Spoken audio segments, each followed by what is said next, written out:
आज मैं चार भाइयों का कहानी सुनाऊंगी। एक ब्राह्मण था। ब्राह्मण का चार बेटा था या तीन बहू थी। जो तीन बेटा था तीनों का शादी हो चुका था और उस ब्राह्मण बहुत गरीब था। उस ब्राह्मण को तो ठीक से काम नहीं मिलता था। बहुत तकलीफ से वो लोग गुजर रहे थे। जो ब्राह्मण का पत्नी थी वो बहुत संस्कारी थी और बहुत पूजा पाठ करती थी। ब्राह्मण का तीनों पुत्र निर्धनता में अपना जीवन बिता रहे थे। एक दिन ब्राह्मण का बेटा बोलते हैं कि पिताजी, मैं काम करने के लिए मैं शहर जाना चाहता हूँ। बाहर जाएंगे कमाएंगे तभी नहीं हम लोग का संसार कुछ ठीक से चल सकता है। जो ब्राह्मण का चौथा बेटा था वो कहने लगा कि पिताजी, मैं भी बाहर कमाने जाना चाहता हूँ, तीनों भाई को साथ।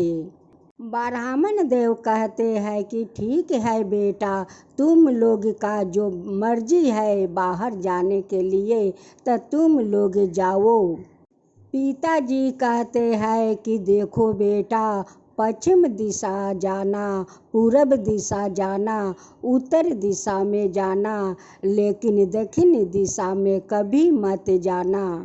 चारों भाई चलने लगे। चलते चलते वो थक गए। एक जगह बैठकर वो आराम करने लगे। जब चारों भाई आराम कर रहा था तो चारों भाई बात कर रहे थे कि हम लोग का पिताजी पश्चिम दिशा में जाने के लिए बोला, पूर्व दिशा में, उत्तर दिशा में, लेकिन दक्षिण दिशा में वो माना कर दिया कि तुम लोग मत जाना। चारों भाई तय किया कि हम लोग का दक्षिण दिशा में जाना है। देखना है कि पिताजी हम लोग का दक्षिण दिशा में क्यों माना किया कि तुम लोग दक्षिण दिशा में मत जाओ। चारों भाई दक्षिण दिशा में निकल पड़े। चलते चलते कुछ दूर निकल गया।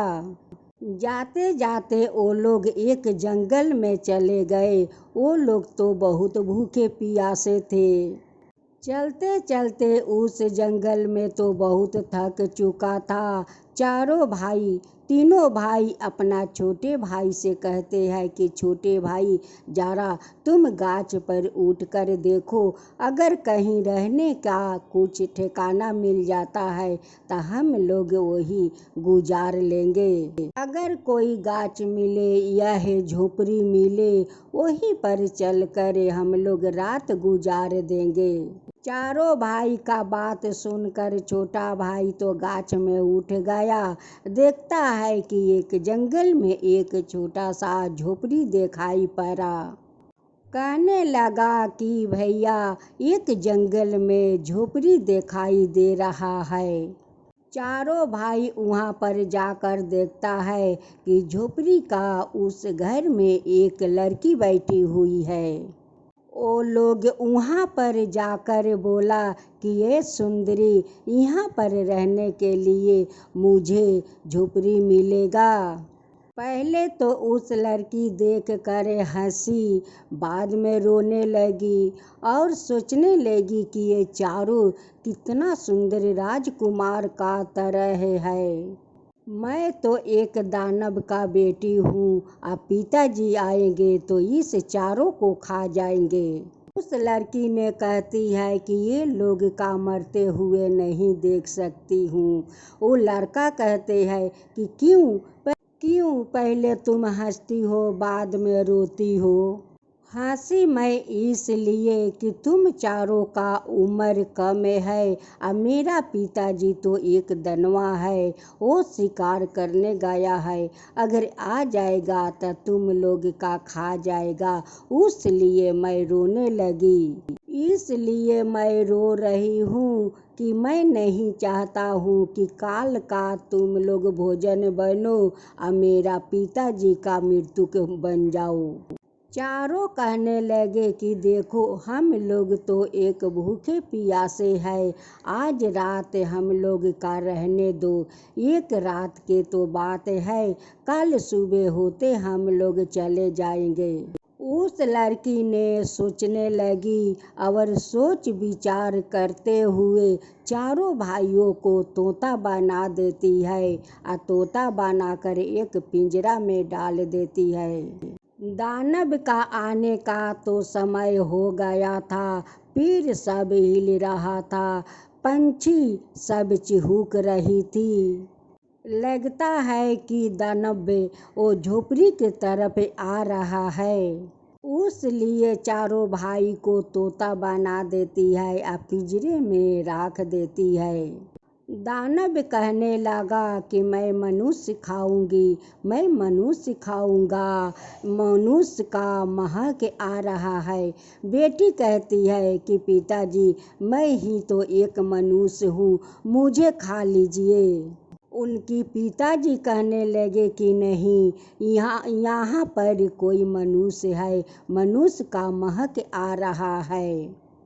उनकी बेटी कहती है कि पिताजी, इस जंगल में जितना मनुष्य आते हैं आप तो सबको खा लेते हैं। यहाँ पर किसी का भला आने का हिम्मत होगा कि इस जंगल में आएगा। झोपड़ी में ढूक कर झोपड़ी के चारों ओरी खोजा, लेकिन मनुष्य नहीं मिला। उनकी बेटी कहती है कि पिताजी, आज मैं 4 तोता पकड़ी हूँ और इस पिंजरे में बंद करके रखा हूँ। पिताजी, आप तो शिकार करने के लिए जंगल में चले जाते हो और मैं तो अकेला रहती हूँ, उसलिए इस तोते से मेरा मन बहल जाता है। दानव जो शिकार करके आया था वो तो पेट भर कर आया था और वो आकर सो गया और बेटी उनकी सोने का इंतजार कर रही थी। जो दानव था वो सो गया। उनकी बेटी चारों तोता को पिंजरे से निकलती है और उनकी मनुष्य का रूप में ले आती है और भोजन बनाकर उन्हें भोजन कराती है और भोजन कराकर फिर से उन्हें तोता बनाकर उस पिंजरा में रख देती है। फिर से सुबह हुई। वो दानव कहने लगा कि यहाँ पर जरूर कोई मनुष्य है, मनुष्य का महक आ रहा है। उनकी बेटी कहने लगी, पिताजी, मैं तो एक मनुष्य हूँ, मेरे ही तो गंध आ रहा है, मुझे आप खा लीजिए। उनकी बेटी कहने लगी कि पिताजी, यहाँ पर कौन मनुष्य आएगा, यहाँ पर तो कोई मनुष्य नहीं है, एक मैं ही तो मनुष्य है, पिताजी आप मुझे खा लीजिए। उनके पिताजी जंगल में शिकार करने चले गए। अब वो लड़की कहती है कि देखो, अब तुम लोग चले जाओ। चारों भाई एक जगह पर चला गया। उस नगर में एक राजा था। उसी राजा से कहने लगा चारों कि आप हम लोग का काम दीजिए।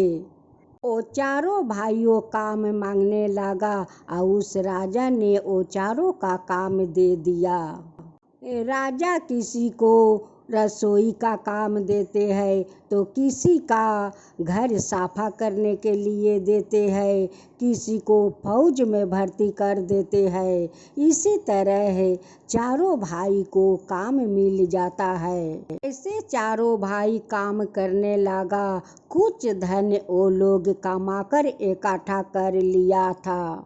अब हम लोग का घर लौट जाना चाहिए। मेरी माता और मेरी, हम लोग तीनों का पत्नियों बहुत दुख में, बहुत तकलीफ में गुजर रही होगी। गांव का तरफ निकल गया। चलते चलते फिर एक जंगल मिला। चारों भाई कहने लगे कि भगवान का शुक्रिया है कि हम चारों दानव से बच गया। वो कहने लगे कि मेरे छोटे भाई को तो अभी तक शादी नहीं हुआ है।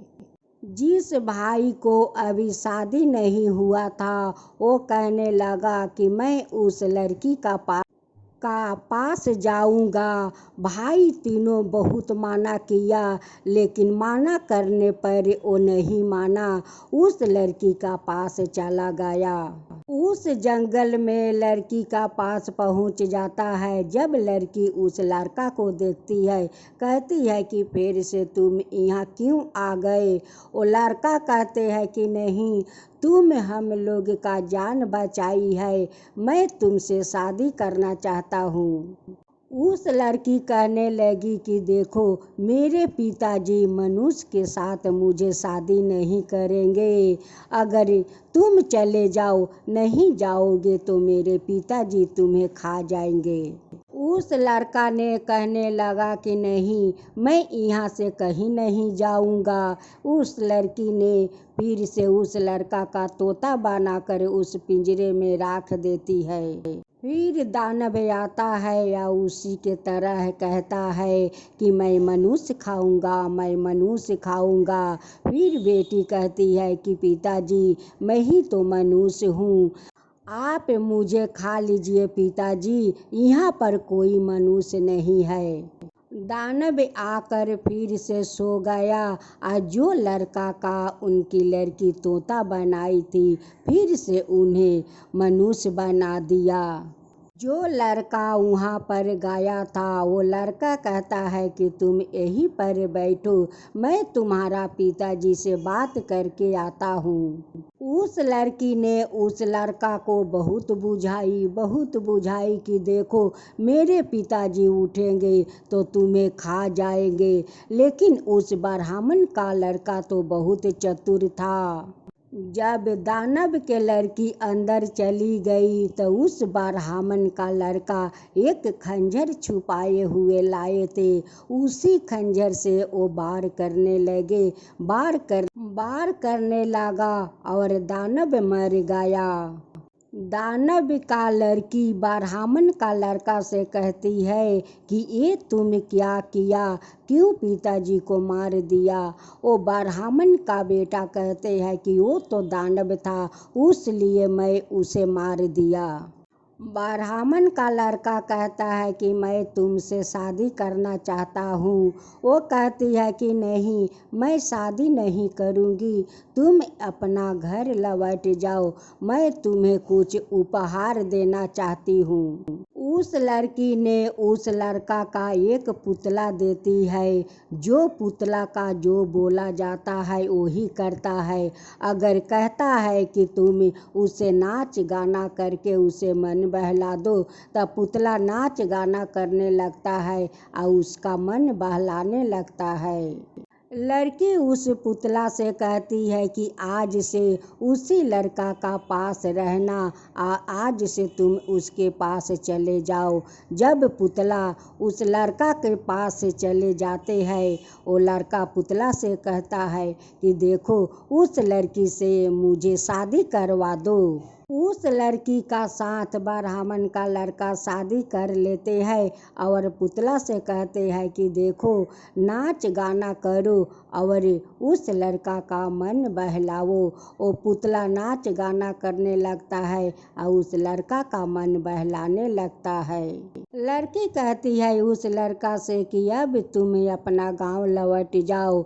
वो ब्राह्मण का लड़का कहता है कि नहीं, मैं तुम्हें इस जंगल में छोड़कर नहीं जा सकता हूँ।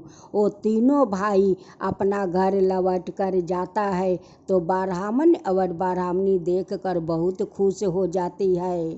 तीनों बेटा अपना माता पिता से सच सच बता दिया कि वो तो एक दानव का बेटी के साथ शादी करके उस जंगल में है। ब्राह्मणी कहती है कि वहाँ पर तो दानव रहता है, वो तो मेरा बेटा को खा जाएगा। अब ब्राह्मणी तो बहुत पूजा पाठ करती थी। वो आहसान माता से हाथ जोड़कर कहती है कि हे आहसान माता, मेरी बेटा उस जंगल से लौट कर आ जाएगा तो मैं आपका श्रद्धा भक्ति से पूजा करूँगी। ये आहसान माता। दोनों घर से निकल गया। चलते चलते दोनों थक गया। उन्हें चलते चलते एक आश्रम दिखाई दिया। उस आश्रम में एक साधु था। साधु महात्मा ने उन्हें बैठाया, आदर सम्मान किया। उस ब्राह्मण का लड़का कहने लगा कि हे साधु महात्मा, हम दोनों पति पत्नी है और बहुत भूखे प्यासे है। साधु कहने लगे कि ठीक है, मैं तुम दोनों को लिए मैं भोजन का बंदोबस्त करता हूँ।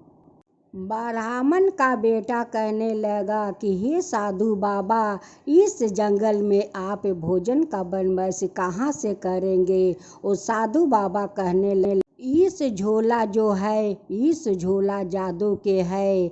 अगर इस झोला से कहूँ कि तुम 16 कोस तक बाजार लगा दो तो इस झोला 16 कोस तक बाजार लगा देता है। उस झोला का देख कर ब्राह्मण का बेटा को तो आश्चर्य में पड़ गया। और उस साधु उस झोला से बहुत बड़ा बाजार लगा दिया। उस बाजार से वो लोग खाने पीने का सामान खरीदा और खाना खाया। जो ब्राह्मण का बेटा था वो साधु महात्मा से कहने लगा कि देखो, मेरे पास एक पुतला है, जो कहते हैं वही करते हैं। वो पुतला से कहता है कि साधु महात्मा को नाचो गावो और उनकी मन बहलावो। पुतला वही पर नाच गाना करता है। वो साधु का मन बहलाने लगा। साधु बाबा का तो उस पुतला बहुत पसंद आ गया और कहने लगा कि देखो, उस पुतला मुझे दे दो। ब्राह्मण का बेटा कहने लगा कि देखो, वो पुतला के उस पुतला का तुम मुझे दे दो। ब्राह्मण का बेटा पुतला देते हैं और कहते हैं कि आप अपना झोला मुझे दे दीजिए। वो साधु महात्मा उस ब्राह्मण का बेटा को अपना जादू का झोला दे देते हैं। झोला लेकर ब्राह्मण का बेटा चल दिया। कुछ दूर आगे निकल गया तो उस झोला से कहता है कि जाओ, उस झोला से कहता है कि जाओ उस साधु से मेरा पुतला छीन कर ले आओ। झोला जाता है और साधु से पुतला छीन कर ले आता है।